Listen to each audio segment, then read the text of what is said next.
Welcome back to the Kinetic Kast. What are we going to be talking about today, Connie? Drugs. Drugs. Okay. What drugs? PCP, meth, you know the score. Cocaína? Yeah. Okay. What about drugs? Just drugs in general? Just The war on drugs. Why you shouldn't do drugs. It's a bad, slippery slope, especially weed. It's a gateway drug. like dare? Have you heard weed is a gateway drug, Austin? I have heard about that. Please tell me more. Well, you see, it's like weed is like the key to the pearly gates of drugs, okay? And So what you're telling me, Connor, is if I smoke some ganja, all right, what's going to happen to me is I'm going to go down a long herring road of hard drugs of which I cannot come back from. Yeah, I mean, you know, 1 minute your friend passes you a blunt during a party. I mean, the next minute you're shooting heroin into your eyes. Okay, it just happens.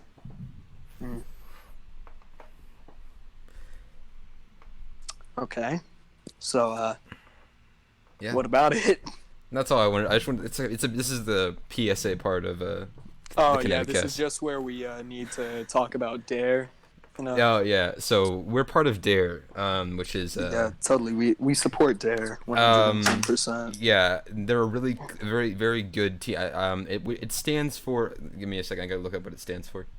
My favorite part of Dare is whenever they go to schools and they say, "Hey, look at these drugs. Look at actual hardcore drugs, so you know what they look like and know if you're getting the real stuff or not." Yeah, the most important thing Dare teaches you is how to tell if your drugs are laced, which is a very important part of childhood, I think. I don't remember Dare doing that. We must have different presentations. But you know, it's a very important part of childhood to This tell. bit isn't funny, so we're gonna skip this. Okay.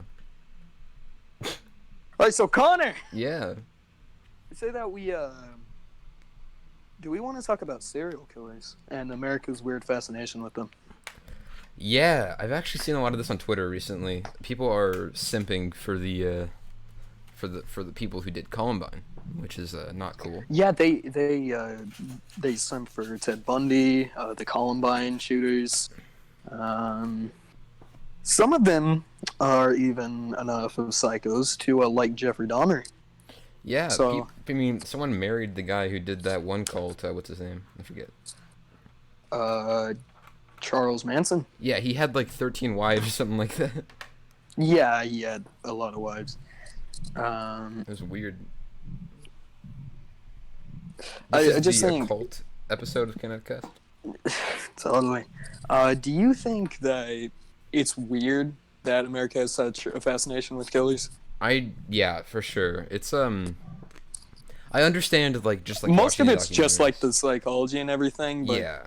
some people definitely take it to a new extent whenever they start saying things like bringing up how they think that literal serial killers did nothing wrong. Yeah, whenever you make a Columbine fan cam, that's kind of whenever you lose me. Yeah, it's and most of it's not even jokes. A lot of it is Yeah. like people are just joking around about it or whatever. But about a good 90% of the people who are doing it are being they are totally dead Serious, on yeah. about wanting to marry a Columbine killer. Yeah. Yeah, I mean, I've seen like fan fiction on Wattpad of it and stuff. It's a weird thing. Like, I mean, much like weed, it's a gateway. Whenever you're watching the serial It's killer, a gateway to what? whenever you're watching Being the a serial serial killer, killer. no. Whenever you're watching the serial killer documentaries, you're like, oh, this is interesting. I would never do that though. These are weird people. And then like 3 months later, you're messaging them and you're sending them letters in prison. You know, and trying to marry Well, them. most of them aren't in prison. Most of them are dead. 'cause if- Yeah, but Well, Yeah. yeah, if serial killers go to prison and they aren't in solitary 24/7, they get killed by other prisoners, like, every single time. yeah, pretty much. That's what happened to Jeffrey Dahmer. Yeah, Ted Bundy isn't dead yet. I think he's in solitary confinement, isn't he? Probably. Jeffrey Dahmer had like a work hour with another guy, and he got killed by a barbell. So Dang. That's a messed up way to go. Jesus. Well, I don't I mean, think he deserved it. Well, like all of his victims, I think were mainly black children. Yeah, he deserved it.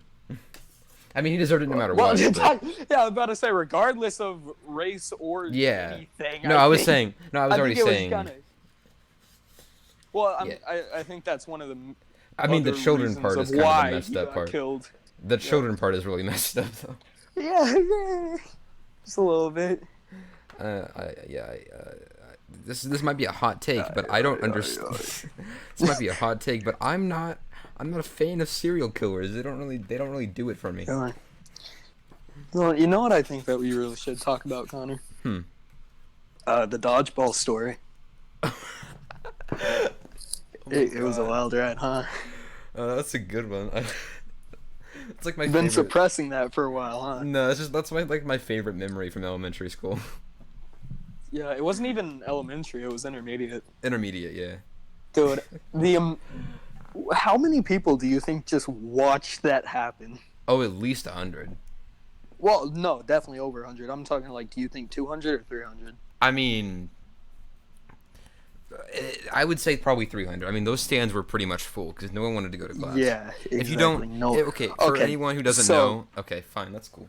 I have a way of explaining things. Okay, so for any schools that don't have this, our school, whenever we were in intermediate, had Which is 5th and 6th grade for wherever we live. Yeah, 5th and 6th grade, they had a dodgeball tournament. Me and Connor are like, oh yeah, this is gonna be so cool. We're gonna wreck house. We're gonna show everyone what's up. And to be fair, we did make it pretty far. Well, yeah, that's because your grandfather is a goat. He's so cool. Okay, basically, here's what happened. We got a team of other degenerates together. Two of them we quit. Decided, hey, all right, we're gonna do this. The day for it. 2 of them don't show everyone up. Did. Yeah. Okay. Yeah, so it's me and Austin. Connor, and his grandpa, which worked at the school. Yeah, my grandpa is he's a 5th grade teacher at the intermediate school I used to go to with Austin. Absolute G. He's okay, awesome. this man, he knows how to please a crowd of degenerates, I guess, because what he did was he said, okay, our people didn't show up. Went out in the middle of the place where it was going on, and he just said, hey, you two, get over here. You're with us now. Yeah. And the 2 kids, they were really good, and they that's were the only good. reason They carried why we me. did good whatsoever. Yeah. Yeah, me and Austin were not. I mean, Austin, I think you're pretty good at dodging, but you were. Yeah, that's pretty but much not it. anything else. I could also kind of dodge, but that didn't work out for me in the end. But we'll talk about. Yeah, I know not how to get shot. Okay, so basically it's 5v5 dodgeball tournament. Yeah. Okay, we're in our school gym. There's 2 stands filled with a couple hundred people. Yep. Well, children. Yeah. And for some reason they let teachers play, even though you have to think about 26 or older teachers. Yeah. Sometimes extremely strong men. And in one of the cases, it was cannoning it. Yeah, it was one of the Cannoning teachers. these foam balls into. Thank God they were foam. I followed the teacher who ended up like winning the tournament. She literally is like in the gym like all the time. Yeah, I see on Instagram. Dude, these some of these teachers were burly, young, and throwing full force at literal children. Yeah. And I'll tell you about what happened with me whenever we get to that. No. Whenever we get goes to it. on later. Yeah, whenever we get to it. Okay, so what happens is we get our 5 people, okay, and Connor's grandpa, like the absolute madman that he is, starts hyping up the crowd. All right, and we start going. All right, we keep winning. We keep winning. All right, and we're thinking, hey, we're pretty good at this, even though we are doing nothing. Yeah. We're like, okay. Just to give you some kind of knowledge of how like strong and like weirdly athletic my grandpa is for like 68 years old. Yes. Okay, he has a 2-acre backyard, and he still like mows it with a push mower like every week. And it takes him literally like all day to do it, and he's like fine. He doesn't even break a sweat doing it. It's like the craziest thing ever. The man And has crazy stamina. yeah, he's a monster, I would almost say. Yeah, He's so this absolute behemoth goes and he gets us a good way in, okay? yeah. But then comes the fateful match that we will never forget. Okay, Yeah, we were in like the third bracket, it's like almost about to win. We actually thought we had yeah, a chance. and what ends up happening is it's like it's me and Connor, I think, or no. Okay, so it was like a 3v3 or whatever, and then the Yeah. time stopped, so they said sudden death. Okay, Yep. that means if anyone gets out, we win. Okay, Mhm. so it was us, the team of goobers, versus like a team of Okay, it was like, four I like think really it, athletic like dudes, and then this guys, one and then like one 27-year-old like female teacher. mad ball gym teacher. She's like Okay. this 27-year-old teacher. She's like really like ripped. I don't know like what she's Yeah. doing, but it's like Yeah. crazy. She's pretty strong. All right, so and she was not gonna have mercy. Okay, she wanted to win this thing. Yeah. She didn't have anything left to lose, man.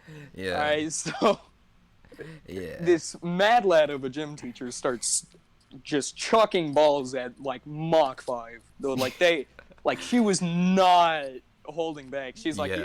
if he dies, he dies. You know. Yeah. So what happens is basically I go out there in the open. It's me and Connor, right? The duo, the dynamic duo, double trouble. All right, we're in it. We're thinking, hey, we're gonna win this thing. We have this on lock. Fanboy and chump. All of a sudden, ball gets hurled over my way by the gym teacher. Okay, I'm in front of Connor. Okay, from behind me in slow motion, I hear duck, and like in a movie, I duck. Right?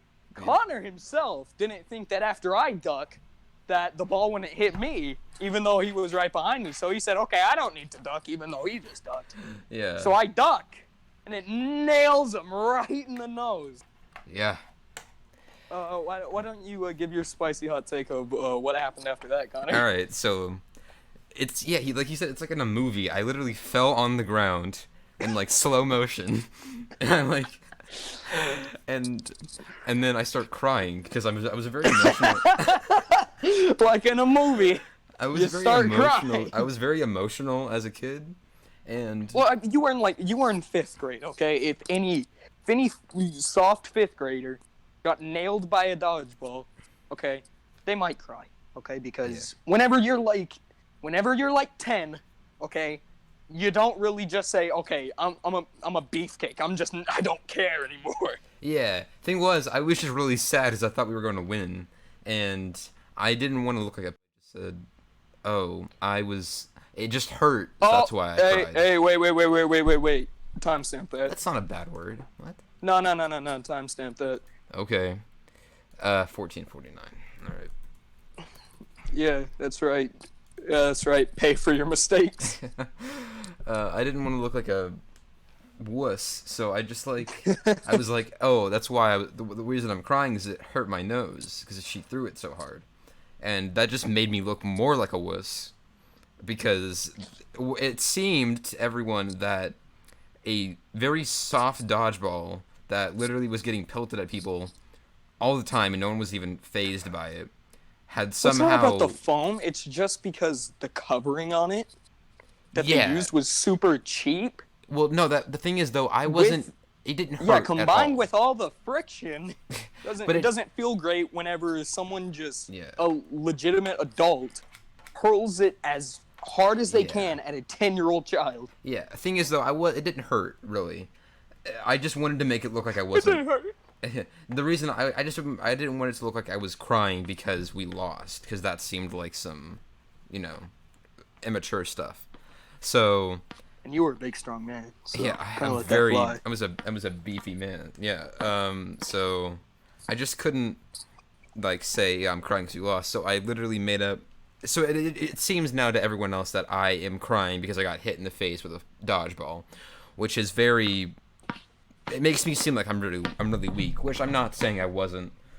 I was a very soft, doughy build at the time, so I would pretty much ripple if you even touched me. So in the end, what ended up happening is she comes running over. She felt really bad, and she's like, "Oh, I'm sorry. I was aiming for your grandpa," which is She also did kind of not do that. no, she though. did. She did As say far that. as I remember, I just walked off, and she just waddled off. As far as I remember, No, she was she like, did. yeah, whatever, he's dead. I have vivid memory. I have a vivid memory of this. Everything was blurry. Your ears were ringing. And then I walked off to like watch the next game on the court, and I was just like seething. And Yeah, exactly. You were like vibrating with the pure raw anger, dude. and then And you grabbed like your Gears Oh, of yeah. War necklace. no, okay, so I need to tell this part. So I got this necklace from Disney World. It's a Pirates of the Caribbean necklace, and it has like a skull and crossbones on it. And I wore it all the time, so I thought it was like edgy and cool as a kid. And Death. I was watching them play, and they won another round, and I just got so infuriated that I just ripped it off and I broke the chain on it.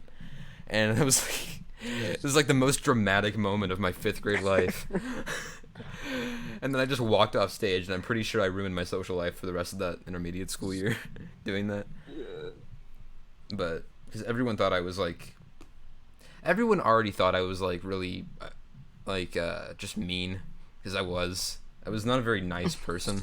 I would just kind of like shove people away whenever I was in intermediate school, because I was just like, I don't want to deal with you. So that didn't help, because it seemed like I had anger issues, which I did. I did have anger issues at the time, but yeah. That's the end of the story. I walked off, and then we didn't win next year. The next year either, because we sucked. Honestly, Yeah. if we could have a rematch with the same exact team, I would love to do that all this time later. Same. That would Actually, be amazing. we actually played. Back in last year, no, 8th grade. I actually had to go to PE for like a month, because even though I have like asthma and stuff, they messed up my schedule. Well, And yeah, but most kids with asthma still have to go to physical Well, conditioning. yeah, but I didn't. They 'cause just I had they special just are like, treatment. okay, listen, if you're like feeling like you're gonna get sick or something, Yeah. like take a break. Yeah, but I had it to the point where I also have like anxiety, and I'm also kind of nervous about like, just like being physically active around people, because I always get embarrassed. So it was especially bad in 8th grade, because I was very self-conscious. And I think everyone.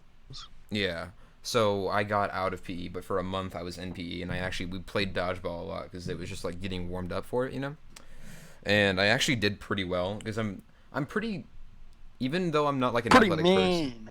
because I'm not good at throwing. I'm accurate, but I don't throw it hard enough, because I'd feel bad if I actually like hurt someone, even though I know I wouldn't. But I am fast, even for a non-athletic person. So I can dodge and I have pretty good reflexes, or like reaction time. So I can like get out of the way, which helped a lot. And I kind of like As an dodgeball. ACOG on the dodgeballs. Yeah. But yeah, I don't know. I did enjoy playing dodgeball in 8th grade, but I'm still not very good at throwing things. But that would be fun. Dodgeball's pretty fun. Yeah. I still think not ever something gonna be- that we should do is something that every good podcast does is just randomly make up hypotheticals. Oh yeah, we did that. Alright. We did that in one of the earlier episodes. It was fun. Let's do it again. Yeah, but I don't actually remember doing that. Well, we did it in like one of the first. Oh wait, 3, yeah, we did it with Gabe. It Yeah. with Gabe. The second episode that didn't ever. It doesn't exist anymore, so let's just move on and act like we never did it. Okay. So you go first. I want you to hypothetical. Okay, let me think of one real quick. Okay, so you're in a village in the BC era, right? You are BC era. like the I don't think time, that there were. Yeah. like the time. So you are in a village with your wife and small child, and this raider group comes in and So like, destroys your village. what materials do I have access to? Like Skyrim times, like this medieval. is real life, but you're like in a MacGyver situation, right? You are Yeah, but, like, imprisoned. Okay, so I'm imprisoned. You Wait, are. but I have my wife, and there's raiders showing up, but I'm in a cage. See, what the thing is, the raiders have already shown up, right? And they have Okay. captured you. They're capturing the men to take them as prisoners of war, right? POWs, even Yeah. though what I don't think that you mean like as slaves. Kind of. No, I mean like they are being captured as like because men usually Like fight in just the to war. torture, Yeah, so even they're though there keeping was the no men war. away. Yeah. Yeah. Okay. So basically, you are being temporarily imprisoned while they sweep the rest of your village, right? You are inside. You are in some kind of like carriage. Cage. Yeah, you're in some kind of like you know like in Red Dead Redemption 2 where they're carrying the people around, you know, Except and they like didn't have wagons in BC. okay, So this is not realistic. Okay, let's just say that you're in some kind okay, of cage. okay. Yeah. I'm in a caged wagon. Okay. In the BC era. And all you have near you, you're chained up to the wall. All you have near you The is wall of the cage. okay. You're chained up to the floor of the cage. How about that? Okay, the Jesus. floor. You are you're able to move a little bit. There is some slack on the chains, but you can't move your feet at all. There are rags and some type of metal-esque thing, and maybe like a couple of sticks. You have to.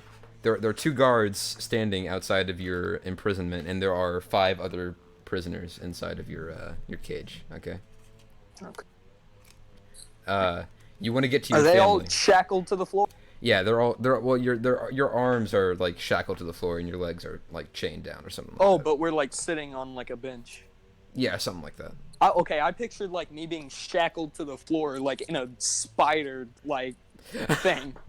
And I mean, you can just be like you're just chained. Like there's just chains that connect to the floor. Yeah. All So right. like the opening of Skyrim, but we're in Yeah. a cage. Yeah, but you're in a cage instead of just in the wagon. Yeah. Yeah. So Okay. So what do you do? alright. So here's my plane, right? Do I still have access to my feet? My feetsies. Yeah, if you can get them. Yeah. Well, are they shackled too, or like? Oh, they're shackled, but you have just as much slack as you do with Okay. your arms. Well, so first steps first. This is a very obvious situation of what you do. You get everyone to sing a song. All right. Okay. So that way the guards can't hear anything. All right. You got to sing super loudly. Okay. You let everyone else on the plan. All right. So Okay. while everyone is singing, you got to break your wrist, because your wrist is something that you can actually dislocate to get out of chains, Okay. and something you can put back in place easily. So you got to dislocate your wrist, and while everyone's singing, hopefully you don't scream super loudly. It's the falsetto Alright. part of the. Of the Yeah, that's the one bad thing about this. Okay, so you do that, all right, and now there's enough room to get your other one out. You put your wrist back in place, all right, and now your hands are free. Okay. Okay. So you get down on the ground. So if they look back, they can't see you. Hopefully they just don't notice that you're missing, but hopefully you can get out long enough. So you said that there's a stick and a cloth. Yeah, and so yeah, there's some rags, a stick, and like some kind of metal-esque substance on the ground. Okay. Well, to hell with the sticks and cloth. I get the metal substance and I go at the lock. Okay. I guess I tell everyone to dislocate their wrist too, and tell them to put the stick and the cloth in their mouths. Okay. So that way they don't scream, I guess. Makes sense. And they just keep singing. And then we just keep going at it at the lock until we book it. And I guess hopefully we can overpower the guard. Okay. And boom, just like that, I won. Good. Yeah, very good. That's what's situation. most important. Yeah, You want to give me you want to give me a scenario, or should I? I'd love to. Okay. Okay, so picture this. All right, you've been born into a very wealthy family in England. Okay, there's a razor game, Peaky Blinders. Okay. All right, So they kidnap you, and they're like, "Hey, listen, you need to make a telegraph.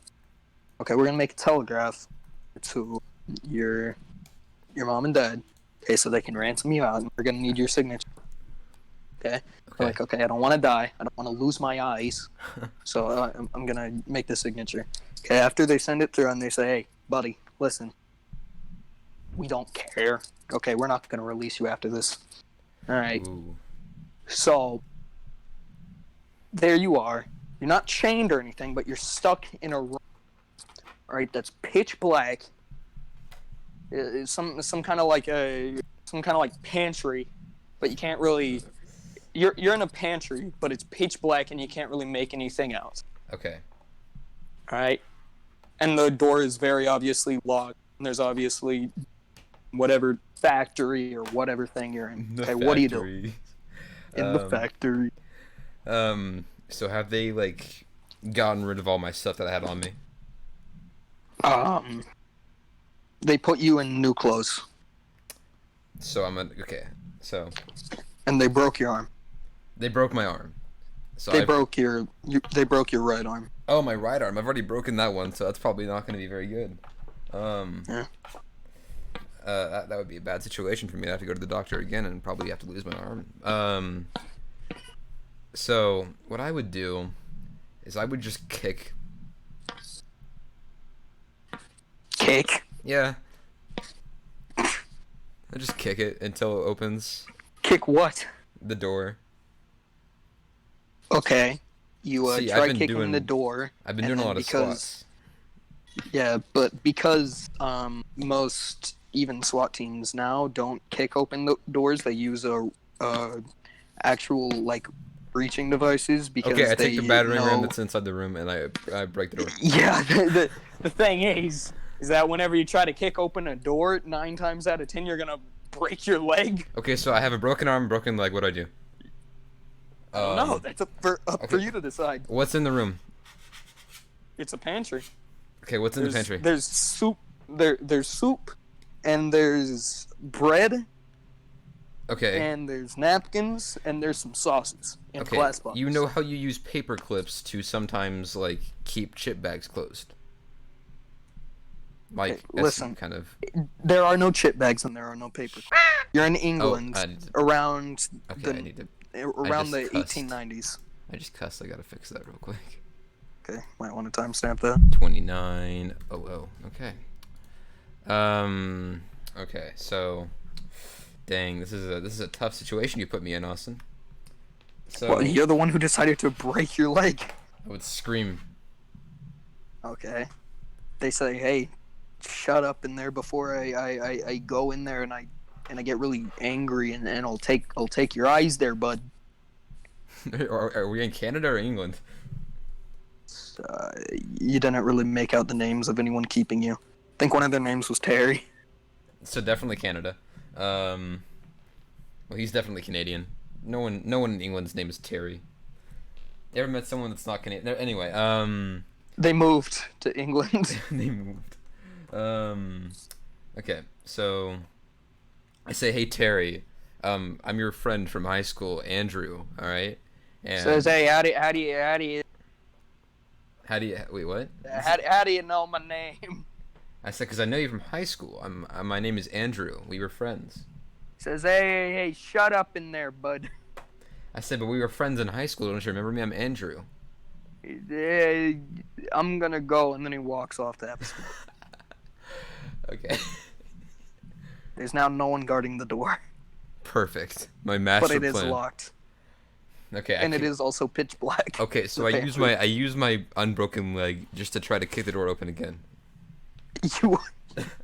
You didn't break that leg, but you did recoil off the ground, off the door. Did I bounce off the door? Yeah, you bounced off because you obviously couldn't kick it open with only one leg. Okay. So you just bounced off and landed on your back, and you let out a cry that went, "Ooh!" Ooh. Okay. So does Terry hear me say ooh? No, because he's out having a smoke. Okay. Good. Okay. So I go to the pantry. I grab a can of soup. Okay, and I say soup. and then I make sounds like I'm drinking the soup, okay? But I'm not drinking the soup in reality. But no one's out at the door, so what, does the door think that you're drinking soup? Yeah, I don't want him to. I don't want the door to get suspicious. So, Alright. so then I throw the soup at the door hinges over and over again until they break. And it's very Okay, heavy so soup. It's they- mushroom soup. It's very thick, so it's very heavy. Yeah, I love how you can make that out with your hands. Yep. That it's mushroom soup. I can feel the chunks sloshing around inside of the soup. Stop saying that! Okay, so what is that? What happens? Okay, so the door hinges break and the door cracks open and you hear like I can't make this sound, but you know the sound. Yeah. As the door creaks open, Yeah. right? And another man who is watching the hallway, his name is Arthur Shelby, and he says, "What's that?" I say I'm just changing the door hinges, Arthur. Don't worry about it. Oh, okay. And he's like, and then I He just says, "Wait a minute," and then he comes barreling down the hallway, right, Um, with a Sten machine gun in his hand. Okay, I say, listen, Arthur, listen, man. I'm just the maintenance guy. All right, we moved that prisoner out. I tried to kick the door down because I didn't have my tools with me, so I broke my leg. He here, then all right? starts shooting at you. And so I duck. Okay, you duck, and he hits a bunch of cans of soup, and he says, "Come out there." I say, okay, I'm coming out. I needed to come out to fix the door anyway, and so I walk out. Or I crawl because I broke my leg. He says, "Why are you crawling?" I said earlier I tried to kick the door down because I didn't have my tools with me. I forgot them in my shed. So I was gonna change the door hinges because I'm the maintenance guy, right? So I tried to kick the door down. It didn't work. I broke my leg. He says, "Oh, okay, that sounds plausible." I say I need to go to the doctor, but my carriage is just outside. Can I just go to get my carriage and go to the doctor, and then I'll come right back and fix your door for you? Okay, then he shoots you in the head. You lost. Okay, your turn. All right. You work at a McDonald's, okay? You getting McDonald's? No, you work at a McDonald's. Oh, I thought you were talking to someone, and I thought you said, "We're getting McDonald's." All right. Why did you laugh like that? You work as a cashier. You work as a cashier at McDonald's, all right? Oh. I come in, and I say, my burger was severely undercooked. It's still alive, all right? And then you look at it. Okay, like what? Yeah, I look at it. You look at the burger. I pull the bun off, and there's a cow face. It's the whole face, and it says moo. All right. And then I put it back down, and I say, "What are you gonna do about this?" Okay, what do you say? I jump out the window, and then I book it to the gutter to try to go drown myself. Because I would be horrified. Okay, I say, "Go get your manager, please." While I'm still in the Did you scream that out the window? No, I say it very quietly while you're already booking it, and I'm not even phased. Okay, before I make it to the gutter, I stop dead in my tracks and I say, "I am the manager," and then I start running again. And I say, "Well, I would like a refund on my burger, please. It's still alive." I said, "Okay, that'll be $4.87." No, I said I want a refund. You don't just. I know, charge you me can more. take $4.87. I'm leaving for the Oh. day. My burger was $10. Sort it out with the manager. You are the manager, I say. No, I'm not. And then I run after you in my motorcycle. In my motorcycle. Okay, so you are inside of your motor. You crammed yourself into the engine. I'm in the You motor. said, "Okay." Yeah, and then you somehow brought your motorcycle into the McDonald's, and you somehow floored out the window to go and chase yeah. me down. And Because then I that say, didn't- the and then I sufficient- catch up to you, right? And I say, Autobots transform, and then my motorcycle turns into Lightning McQueen. But like, But it has your face on it since you were in. yeah, the because engine. I am also an Autobot. I am a robot. I'm from planet Nebulon or whatever. All right. Yeah. And I say, give me a refund on my burger, or I am going to destroy you. Say, "Okay, you can take it out of the register." I say, no, I want you to refund it personally. I don't take money from people without them giving it to me. Okay, then can I write you a check? I say no. I only take dollars. I'm not very liquid right now. Also, I don't have a bank account because I'm not Okay, of age. I'm so I go 14. back to the register and I open it, and then I find out that we only have $9.99. I say, how are you gonna deal about this? You only have $9.99. I have a $10 burger here. What's the deal? And you say, okay, whatever can I do to make it up to you? This is going in the wrong direction. Don't start this, man. Just okay. What can I do I for you? don't have any money. Hey, listen. Stop. What can I do for you? Okay. I say, well, I cannot believe you right now. I say, well, one of my That boy, I don't have any money right now. Okay, what can I do for you, sir? well, I say, one of my friends who's an Autobot. His name is George. He is very badly injured. Do you have any spare parts in your garage at McDonald's? We have an Allen wrench, 2 nails on the floor. Do you Someone have? stepped on them earlier. Okay, that might work. Do you have an energy resonator? I asked. have a half drinking monster. That is equivalent. I say I'll take that. Plus the plus the $9.99. Do you want some nails to go with that? Yes, please. I say, and I also like it in a bag with fries, because I didn't get my fries either. Okay. And as I pretend to pull up the fries, I actually grab both of the nails and I jam them in your eyes. Okay, I say, well, those aren't even really my eyes. This was just a face to make me seem more human. You fool! You have now entered combat with me, and then I grab you by your throat. See, sir, welcome to Wendy's. And I say, okay, would you like to fight me in a duel, one-on-one? I say we have the chef's special today, which is a double layered cheeseburger. While with you're talking, fries. I rip you in half. And you keep I talking. say, oy vey, I am dead. Oy vey. Your character's also Jewish, apparently. That's just a very subtle detail. Okay. So you are deceased. The end. I get my $9.99 and my screws, my half-drinking Monster Energy drink, and I go on my merry way. Okay. What detail about me being Jewish did that serve? I don't know. That's just a minor character detail. That does not sound very good. By the way, you're Jewish for no reason in particular. I just want you to be Jewish.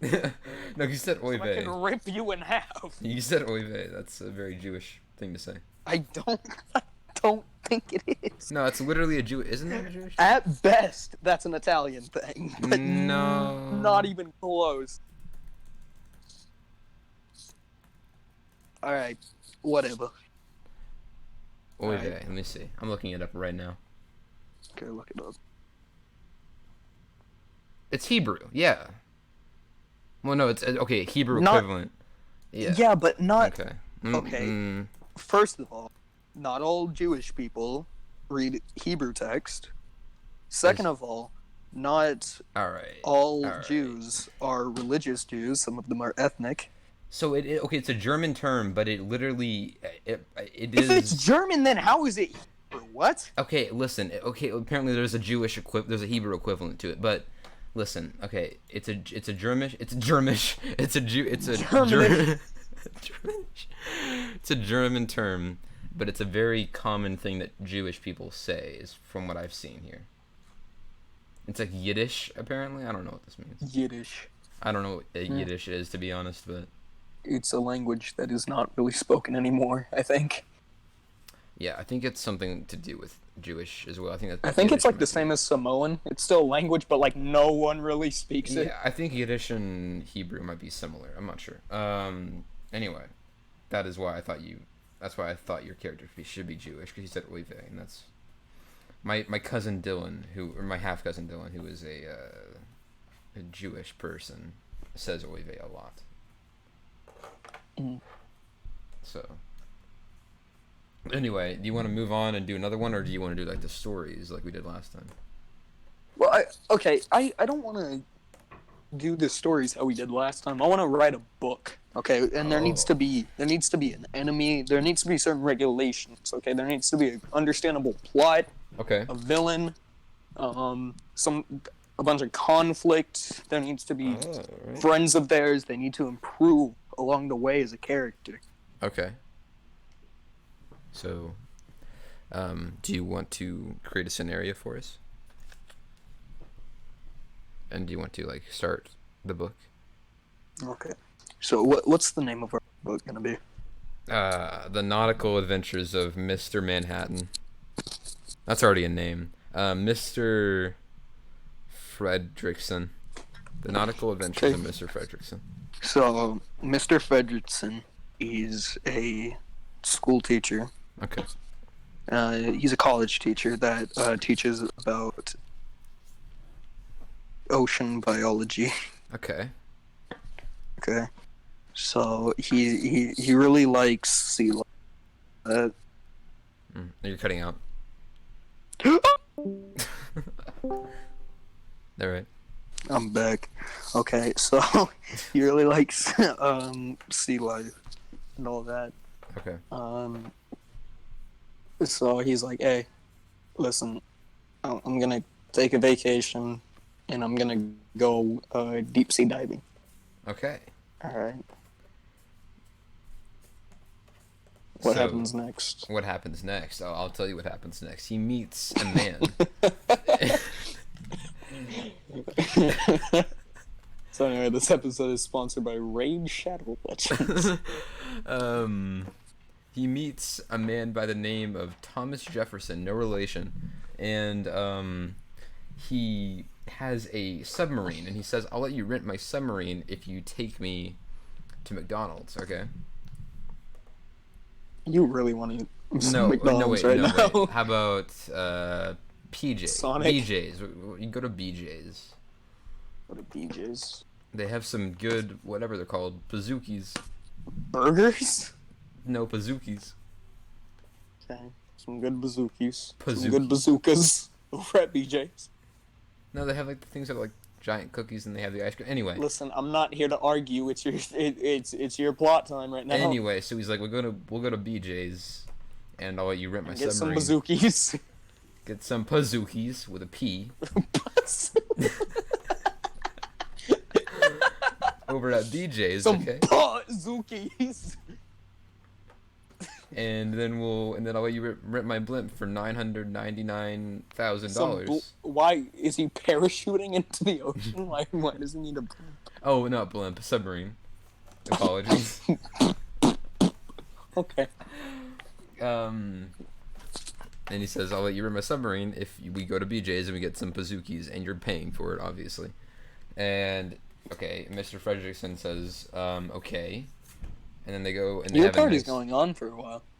Okay, then how about that? After he says okay, that's where you start. Okay. He says, okay, Thomas Jefferson. He said, okay, listen. Can I call you Tom? And he says, no. And he says, okay, Thomas, listen. All right. And he says, no, you can't call me that either. You need to call me Thomas Jefferson. And he says, okay, listen, Jeff. He says, you can't call me that. And he says, okay, listen, Jeff. Here's what we're going to do. All right. Okay. You're gonna let me borrow your submarine, or I'm gonna do unspeakable things. And he says, okay, enough said. And he gives him the car keys to the submarine. Car keys. Yeah. Okay, So now he has access to the submarine. Okay. Is that where you leave off? Yeah. Okay. So Mr. Fredrickson, I'm sorry, are you doing something? I'm getting out my popcorn. Okay. You think it could be louder? What? You think it could be louder about it? Could you make it louder? Yeah, perfect. Thank you. So, Mr. Fredrickson, he clicks the little thing on the car keys, and the submarine goes beep beep, and it unlocks. and then he opens the hatch, and then he goes inside, and then Mr. Fredrickson's already there in his captain's seat, like, okay, let's go. And then wait, no, Thomas Jefferson's already there in his captain's seat, and he goes, okay, let's go. And Mr. Fredrickson's like, wait, I thought it was just gonna be me in here. And Thomas Jefferson says, no, we're gonna go on a friendly adventure together with me and you. And then Mr. Fredrickson sighs, and he sits in the co-captain seat, and that's where you start. Okay. So, he still has the keys in his hand. So, Thomas Jefferson sits in the main seat, and he says, ready to start her up, and the teacher then stabs Thomas Jefferson in the neck with the keys, and he slowly but very surely bleeds out. And he is now the only pilot as he dumps his body into the harbor. Yep. That's where we leave off. Okay, as Thomas Jefferson becomes one with the ocean once again, Mr. Fredrickson smirks a little, and his tear ducts start to become a little bit wet because he's never been in the ocean before. This is the first time, and he's very excited for his nautical. Not because he just killed a man, because he's never been in the ocean. Oh, he's the reason he's a school teacher is because it draws the least amount of suspicion towards him. Oh, nice. So he's experienced in the ways of crime. But Mr. Fredrickson, without even looking back to see if Thomas Jefferson was dead or not, though he's pretty sure he was, as he got his throat slit. He goes down to the ocean, and he drives off to go see the wonders of the world. Next. I'm eating popcorn. Give me a minute. Okay.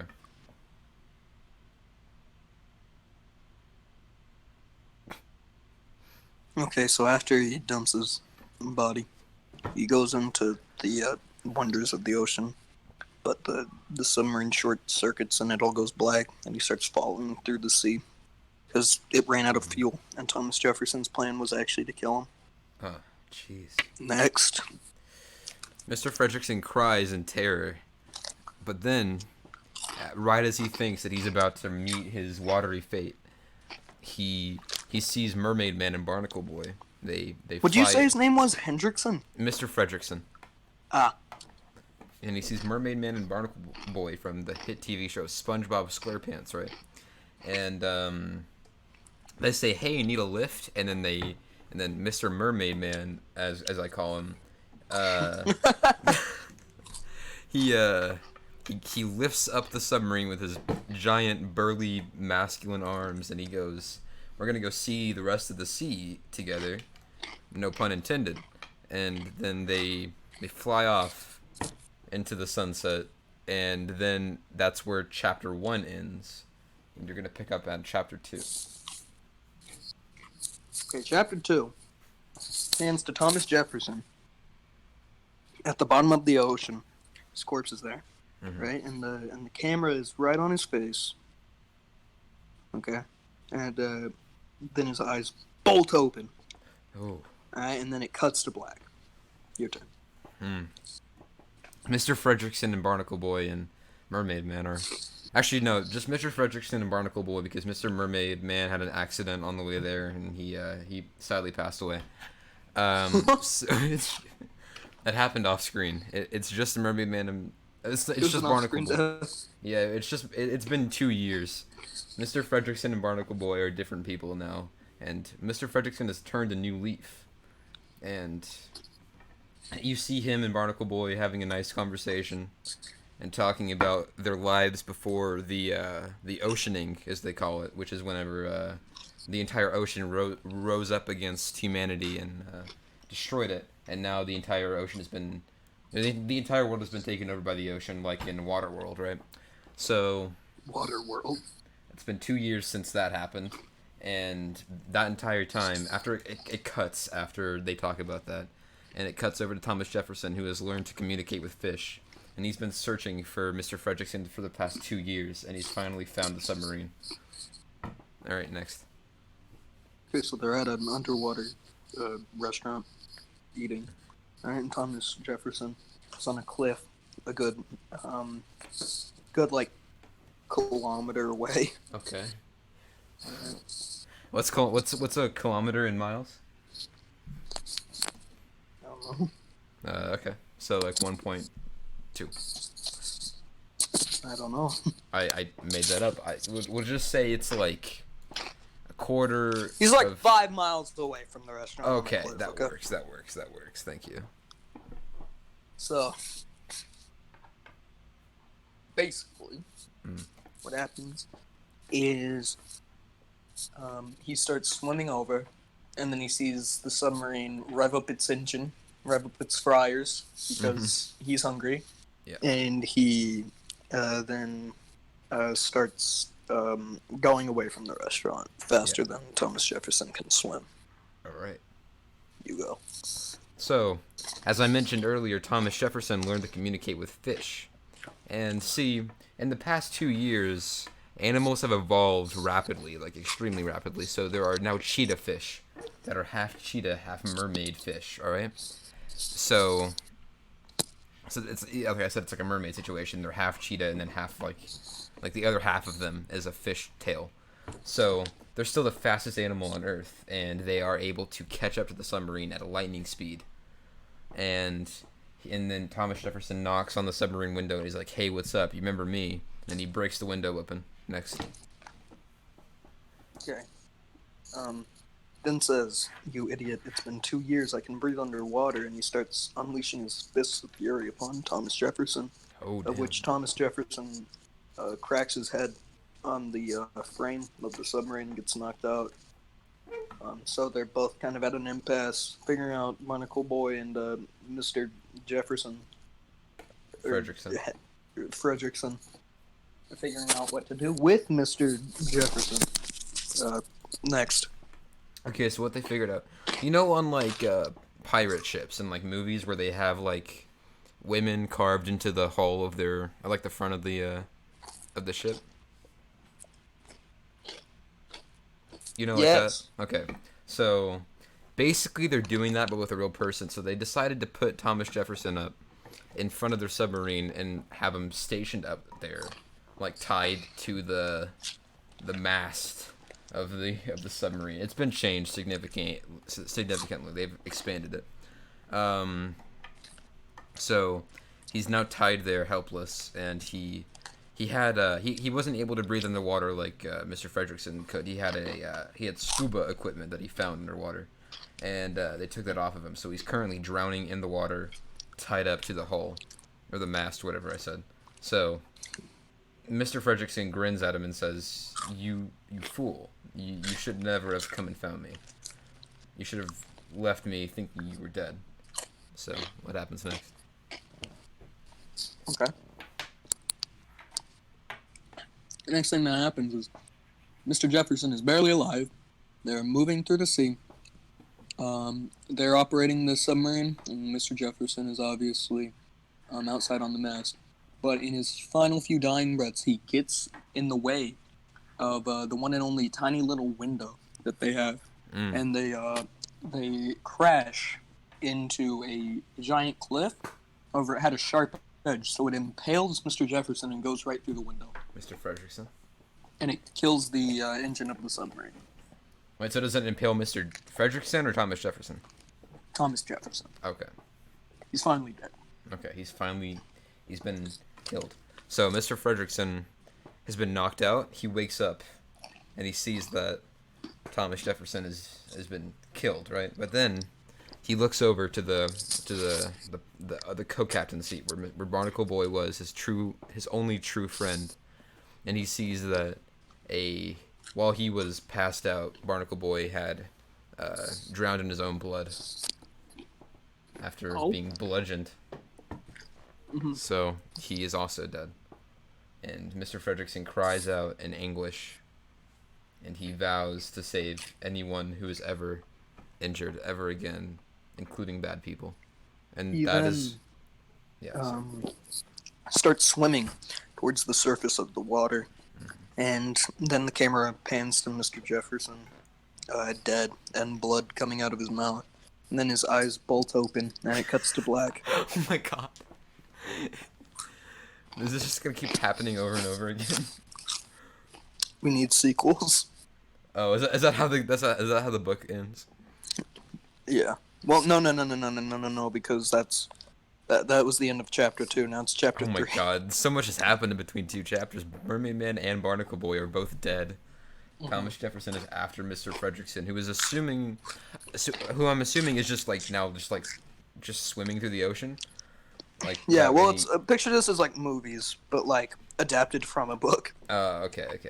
So I guess Mr. Fredrickson is just swimming through the ocean, and he does so for 20 years. He hasn't seen Thomas Jefferson in 20 years. He thinks he's dead, and he's finally found a place he can call home. He found this, like, it looks like an old dock on which people would hold their boats, but it's been converted into a small town.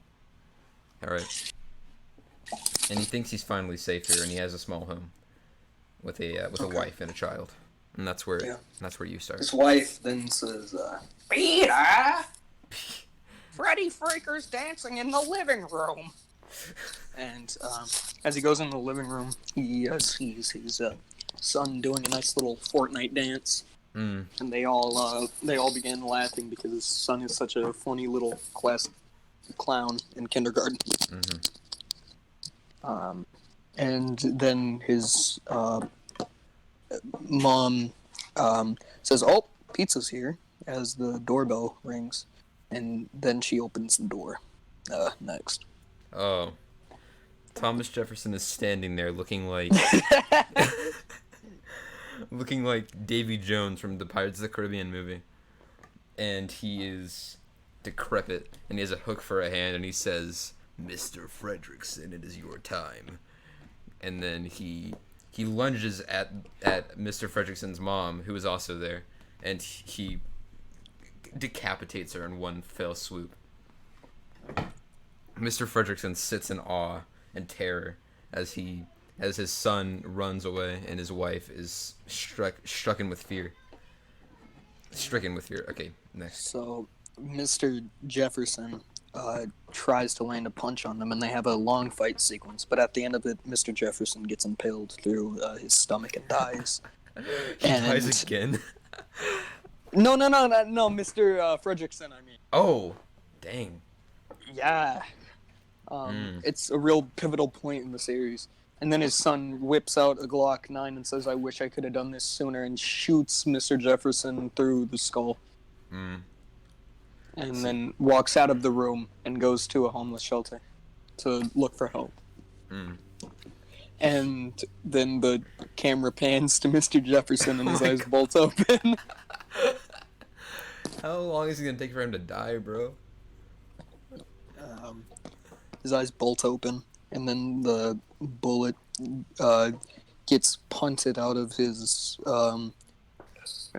forehead, and then he waddles out the door. And the neighbor says, "Howdy, neighbor," and he gets really pissed at him because he's mowing his lawn.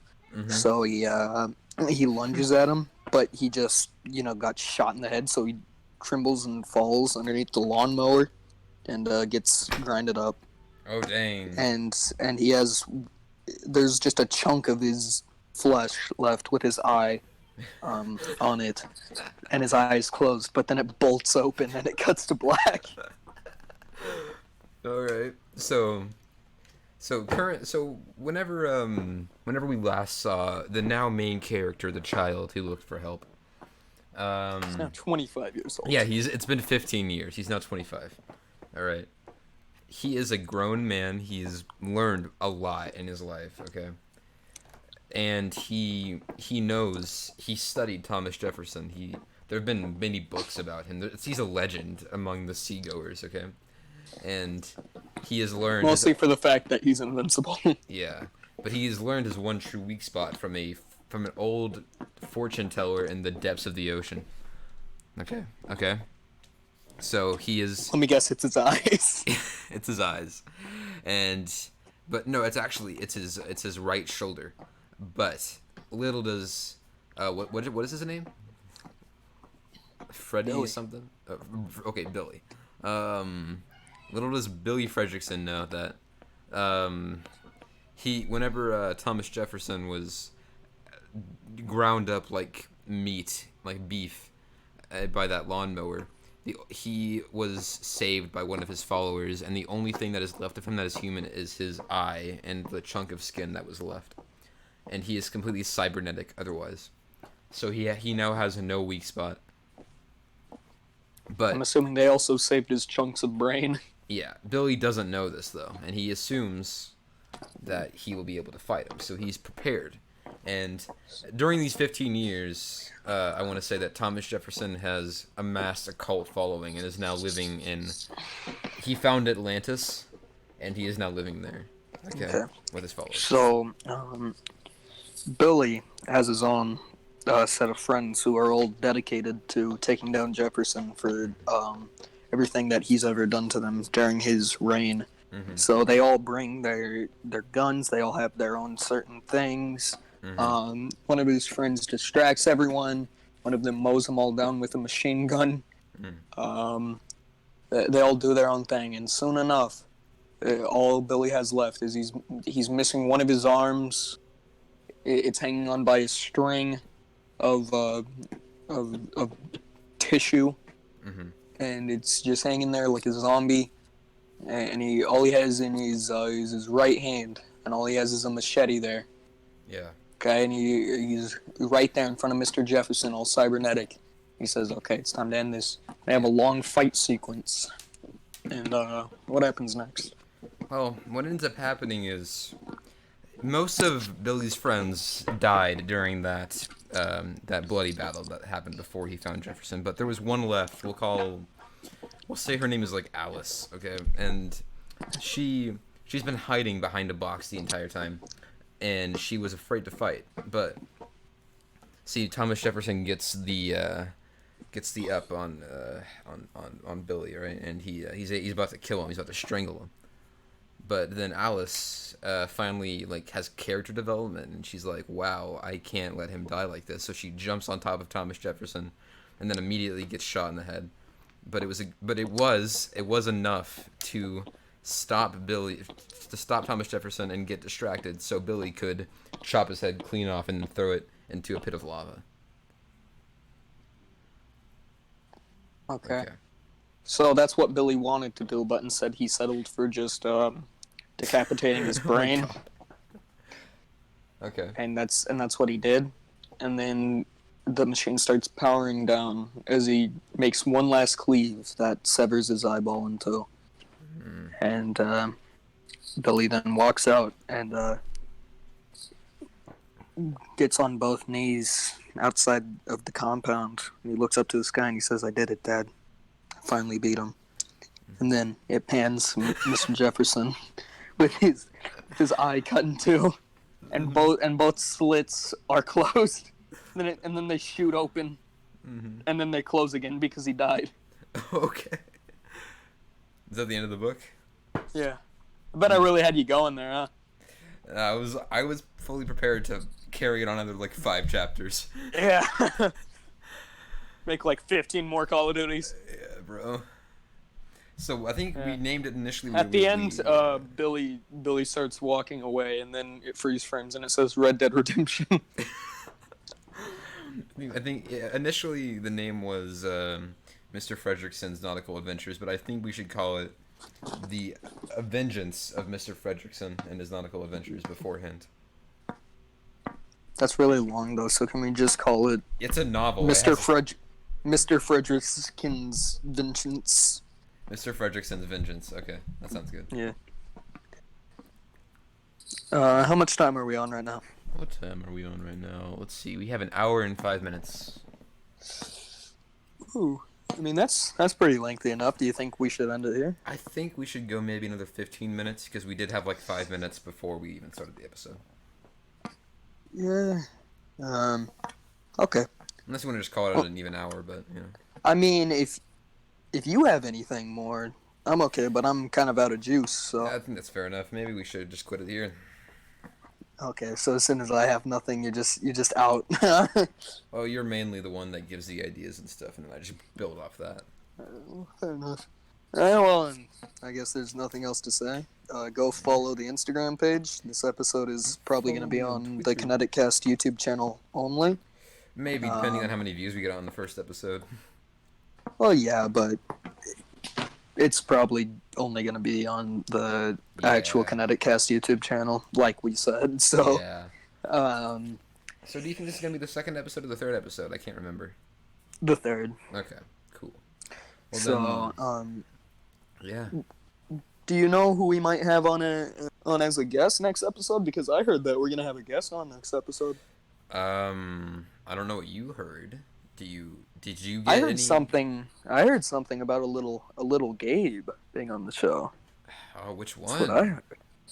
Like Gabe Newell? Uh, no, but I can't say his last name for privacy reasons. Oh. You mean Gabe, the son of Thomas Jefferson? Gabe Jefferson. So, Okay. also, by the time this episode is coming out, we should already have a hashtag Team Kinetic Kast versus hashtag Team Boxcast thing Yeah. going on Instagram and maybe on YouTube. And Twitter. Um, probably. It goes without saying that you should go support Team Kinetic Kast. We are obviously the superior side. Yep. Make sure to vote for us in the election and get us more views on our YouTube channel by refreshing every video we make about 10 times. Be sure that to always be sure to be subscribed to the Kinetic Kast YouTube channel, Make sure to following like the the Kinetic videos. Kast Instagram page. Make sure to Uh, dislike and like every video in sequence and to Hit share. that little bell so you're always aware Yeah. of every time we upload, so you And can then it should make a always little ding listen. ding ding sound whenever you hit it, right? And then if it Yeah. doesn't, just click it again to make sure. Listen to the Um, podcast on the road, in the shower, Listen with while your you're friends. while you're walking your dog. Yeah. Listen to it while you're organizing your Funko Pop collection. Well, you're straight vibing on the couch. Yeah, listen to it while you're practicing the guitar. Yeah. And The practicing drums. Listen to it while you're preparing to avenge your father. Plot against your neighbor. Yeah. Yeah, who was Dinkelberg. Yeah. Dinkelberg. Yeah. All right. Well, Also it's follow been a me on pretty Twitter good episode. Yeah. Go follow Connor on at Twitter. Connor's canceled on Twitter. Yeah. It's been a pretty good episode. This has been the Kinetic Cast.